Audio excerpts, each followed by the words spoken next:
As a kid, I wanted to become a pilot. I never did anything to accomplish that dream, but there is something that binds together being a pilot and being a video editor. We both operate the machines, we have our working base, and we need a quick access to certain things when the situation requires. Today we'll talk about what we call the pancake timeline technique. And no, we're not going to the kitchen. Hey, my name is Piotr Soczyński, you can call me Peter.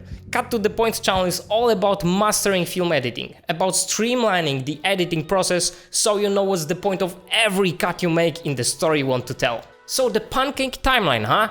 What, are you gonna put a jam on your screen or pour a maple syrup over it? Yeah, that's basically it. It makes your life as a video editor much sweeter. You just choose your favorite add-on and spray it all over. And if you have a few timelines visible at once, do not spare any single one. Wait, did you say multiple timelines? Yeah, that's what I said. Okay, it's time to be serious for a moment. So, the pancake timeline technique means working simultaneously on multiple timelines. You stack one timeline above the other and you have a pancake made of parallel timelines, therefore a name. Okay, time for the stage number one. You need to have at least two timelines and a reason to use them together. For example, you can have an A-roll cut and a B-roll select sequences. This is the way I use this technique very often, but you can have a different idea and work, for example, with selects and rough cut sequences. When the sequences are open, you can move the tabs to stack one on top of the other. Now we can easily drag the clips between sequences. If you want to drag video and audio clips independently, the best way is to deactivate this third button on the timeline where you don't want your selection to be linked. I have a full video about these three buttons, so if you haven't seen it yet, please check it out. You can further optimize your workflow by using labels. The best way is to assign shortcuts for labels. I talked about it in the first video on this channel. And one more thing, once you have a workspace you like, you can save it as a custom workspace.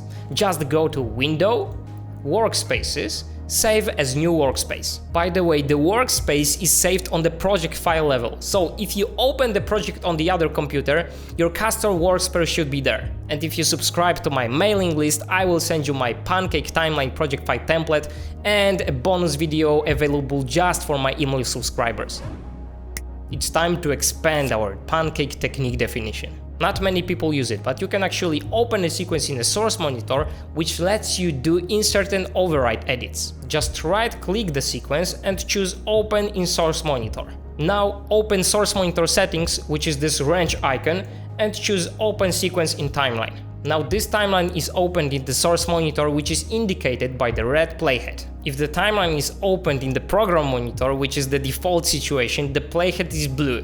So now you can use in and out points and insert override clips from one sequence to the other. Just check which tracks has the source patching activated. By the way, the bonus video I told you about, the bonus video for email subscribers, is about the difference between the source patching and the track targeting. And one more thing, because we insert or override the part of the sequence, this will show up as a nested sequence on the timeline. To prevent it, we need to deactivate this first button, which is insert and override sequences as nests or individual clips. So we want to deactivate it, and seriously, check out my video about these three buttons.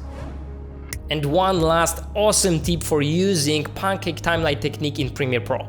It is called dynamic sequences. Let's say we need to use a sequence from a different project. We can do it using dynamic linking. Just go to Media Browser panel and find the project that contains the sequence you're interested in. Now, if you double-click the sequence, it will open in Source Monitor panel, and here again we can open it as a timeline. The red playhead once again tells us that this timeline is opened in the source monitor. You cannot move or modify clips in this dynamic sequence, but you can stack these in the Pancake configuration and perform insert and override edits. The clips you've added will be imported to the active project automatically.